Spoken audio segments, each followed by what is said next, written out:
¿Cómo se planea el presupuesto que gastará el gobierno mexicano? ¿Quién decide cuánto se gasta y en qué? Este proceso comienza desde febrero.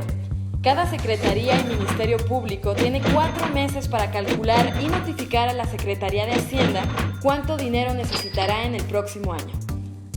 Durante junio, hay un diálogo entre Hacienda y cada secretaría acerca del presupuesto pedido, y para julio, Hacienda habrá publicado los techos presupuestarios, es decir, el máximo que está dispuesto a dar a cada secretaría.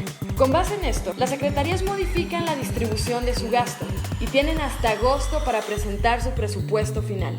Es entonces que Hacienda recopila todos los presupuestos y los junta en un documento llamado Proyecto de Presupuesto de Egresos de la Federación. Detalla cuánto dinero se destinará en el siguiente año para el gasto público. Hay otro documento importante, la Iniciativa de Ley de Ingresos, que detalla cómo el gobierno conseguirá el dinero para ejecutar el PPEF y proveer a la sociedad de bienes y servicios. Ambos documentos se juntan en un paquete, el paquete económico.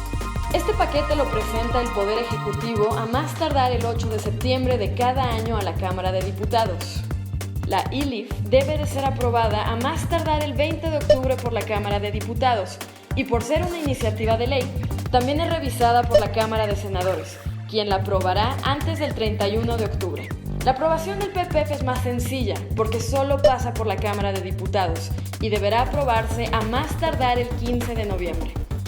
El ahora Presupuesto de Egresos de la Federación y la Ley de Ingresos se ejecuta el siguiente año fiscal y una vez que ha sido ejecutado, la Secretaría de Hacienda presenta en abril la cuenta pública, que es el nombre oficial del gasto público una vez que este ha sido ejecutado.